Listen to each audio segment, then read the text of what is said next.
Hi guys, welcome to the channel. और आज हम लोग बात करेंगे और स्टॉक मार्केट और म्यूचुअल फंड के बारे में। और आने आने वाले समय में और बात करेंगे टैक्स सेविंग के बारे में, जो कि बहुत ही महत्वपूर्ण टॉपिक है।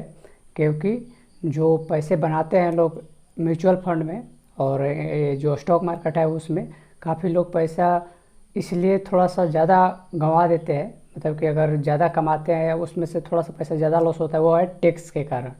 तो आज हम लोग कुछ बात करेंगे कि कैसे टैक्स जो है उसको मिनिमाइज किया जा सकता है। तो चलिए बढ़ते हैं अपने पहले पॉइंट की तरफ। तो पहला जो है स्टॉक मार्केट। अभी जो आप लोग को मालूम है कि अभी जो मार्केट है वो 30 से 40% करेक्ट हो चुका है। और अभी जो जीडीपी है वो लगभग जीरो के आसपास आ चुकी है। और कहीं कहीं तो पूरी दुनिया का अगर देखा जाए तो निगेटिव में आ चुकी है कहीं कहीं। तो चलिए बढ़ते हैं कि अभी का जो माहौल है इसका कैसे हम लोग फ़ायदा उठा सकते हैं। ख़ासतौर पर वो लोग जो इन्वेस्टिंग है, जो इन्वेस्टर हैं, उन लोगों के बारे में बात नहीं हो रहा है जो ट्रेडिंग करते हैं। और हम लोग, मैं पहले भी बात कर चुका हूँ कि ट्रेडिंग हम लोग को जितना हो सके उतना बचना चाहिए ट्रेडिंग से। और चलिए बात करते हैं कि कैसे हम लोग अभी का जो माहौल है इसमें ज़्यादा से ज़्यादा फ़ायदा उठा सकते हैं। तो चलिए एग्जांपल मान लेते हैं। एग्जांपल के लिए देखते हैं कि जो 2008 का जो क्रैश आया था स्टॉक मार्केट में। तो उसमें अगर आप लोग देखेंगे कि जो निफ्टी है लगभग 7500 के आसपास आ गया था। तो वहाँ से अगर 19 के लास्ट तक देखें तो जो निफ्टी है वो लगभग काफ़ी मात्रा में आगे बढ़ा था। अगर देखा जाए तो 15 to 60% उछाल। तो आप लोग वहाँ से देख सकते हैं कि जब मार्केट गिरता है और वहाँ पर अगर हम लोग हैविली इन्वेस्ट करते हैं तो आने वाले समय में जो टर्न है उसकी मात्रा भी काफ़ी बढ़ जाती है। अगर देखा जाए तो जो रिटेल इन्वेस्टर है जो थोड़ा थोड़ा पैसा इन्वेस्ट करते हैं, और जो बड़े बड़े इन्वेस्टर है, अगर देखा जाए तो सभी जो बड़े बड़े इन्वेस्टर हैं उनकी अभी नज़र अभी इसी जो करेक्ट मार्केट हो चुका है उसी पर जो बड़े बड़े इन्वेस्टर है उनका नज़र है अभी। क्योंकि जानते हैं मौका है जहाँ से ज़्यादा पैसा बनाया जा सकता है। और अभी अगर देखा जाए तो बहुत ही भारी मात्रा में जो ट्रेडिंग करने वाले लोग हैं बहुत भारी मात्रा में अपना पैसा लॉस कर रहे हैं। क्योंकि अभी जो मार्केट है वोलेटाइल बहुत ज़्यादा हो रही है। तो कोई कोई तो कमा रहा है लेकिन 90% लोग अपना पैसा लॉस कर रहे हैं। और वही जो बड़े इन्वेस्टर हैं वो अपना जो कैश है वो अभी होल्ड रखे हुए। और अगर हम लोग अगर न्यूज़ देखें तो वारेन बफेट सर जी अभी नए आए हुए थे तो वो बताए कि कैश इज किंग, यानी कि जिनके पास अभी ज़्यादा मनी है वही अभी के समय में स्टॉक मार्केट में अभी राजा है। क्योंकि वो बताए कि अभी मार्केट में चांस है कि अभी ज़्यादा करेक्ट हो मार्केट। अभी अगर हम लोग देखें ट्रेडिंग में तो ट्रेडिंग से हम लोग को जितना बच सकते हैं उतना अभी हम लोग को बचना चाहिए। तो चलिए अगले पॉइंट पर। अगला पॉइंट है कि कई लोग ऐसे हैं कि अपना आगे का 3 या 4 साल का प्लानिंग कर कर उतना पैसा मिनिमम बैंक या फिक्स डिपॉजिट में रखना ज़रूरी होता है। क्योंकि शेयर मार्केट में कुछ तो रिस्क रहता ही है। हो सकता है कि उस कंपनी में, बड़ी कंपनी ऐसा नहीं है कि बड़ी कंपनी डूबती नहीं है। अगर देखा जाए तो 10 साल पहले कई ऐसी कंपनी थी जिसका लार्ज कैप कंपनी माना जाता था और वो आज के समय में एग्जिस्ट भी नहीं करती है।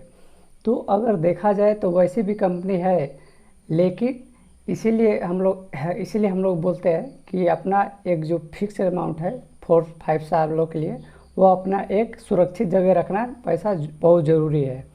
और जो लार्ज कंपनियाँ डूबती है उसकी मात्रा बहुत कम है। ऐसा नहीं है कि बहुत सारी डूबी है, मतलब एक दो वो कभी काल डूबी हुई है।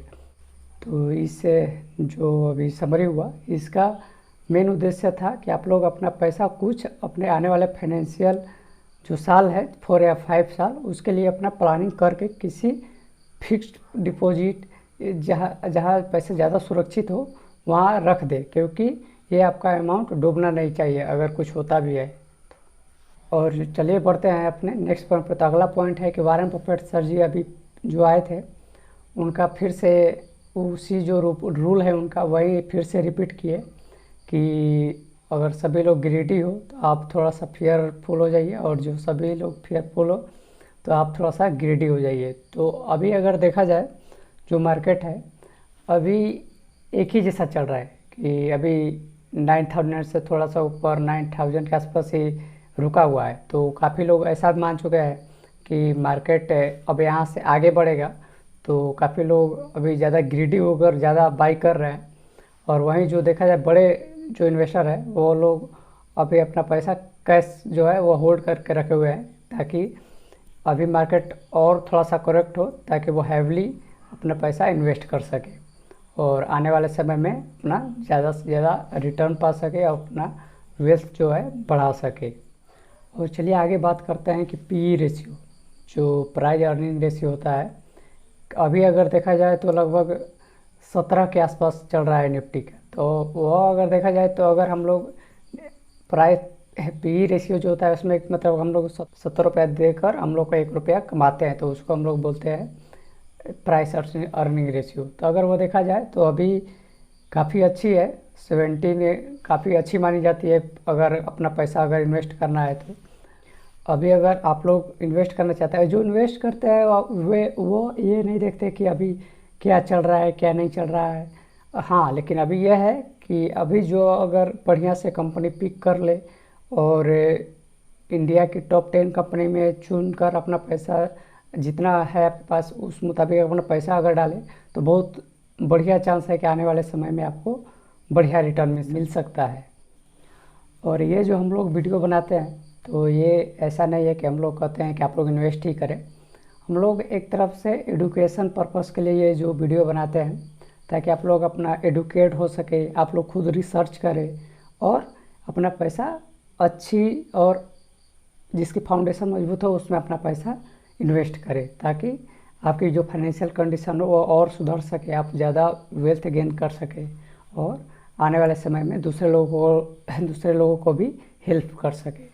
चलिए बढ़ते हैं अपने नेक्स्ट पॉइंट पर। अगला अगर हम लोग देखें कि टैक्स सेविंग कैसे करें, तो टैक्स सेविंग के लिए अगर देखा जाए तो अगर मान लीजिए कि 1 लाख का अगर हम लोग म्यूचुअल फंड में लगाते हैं, लगा कर छोड़ देते हैं, तो अगर 5 साल बाद अगर उस पैसे को निकालते हैं, मान लीजिए उस पर 15% का आप लोग को रिटर्न मिल रहा है। अगर मान लेते हैं 5 ईयर बाद आप उस पैसे को निकालते हैं तो आप लोग को लगभग 10% का टैक्स पे करना पड़ेगा।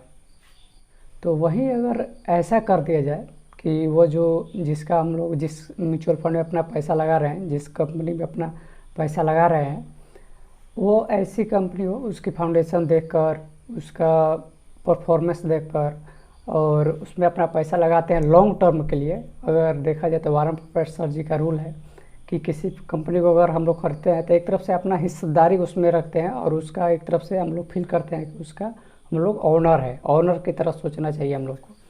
और हमेशा उस जो शेयर खरीदते हैं उसको हमेशा होल्ड करके रखना चाहिए हमेशा के लिए। जैसे वारन बफेट सर जी का देखा जाए तो कोको कोला का फॉरएवर के लिए शेयर खरीद कर अपने पास रख लिए हैं। तो अगर देखा जाए कि अगर 5 साल बाद अगर किसी म्यूचुअल फंड में पैसा लगाते हैं 1 लाख, 5 साल बाद अगर उस पर 5 साल बाद अगर उसको निकालते हैं तो 10% का टैक्स कटता है। वहीं अगर क्या करेंगे कि उसको 20 साल बाद निकालते हैं और उस पर अगर 10% का अगर आपका टैक्स लगता है तो वो काफ़ी फ़ायदेमंद होगा आप लोगों के लिए, क्योंकि अगर 5 साल में आपको जितना पैसा बनेगा उस पर अगर 10% का टैक्स लग जाता है और फिर उस पैसा को निकाल कर फिर अगली कंपनी में आप लोग डालते हैं, फिर 5 साल बाद आप लोगों को 10% का टैक्स लग जाता है, तो इससे आपका जो मनी है वो एक तरफ से थोड़ा सा पैसा लॉस होता है। अब वहीं अगर देखा जाए लॉन्ग टर्म के लिए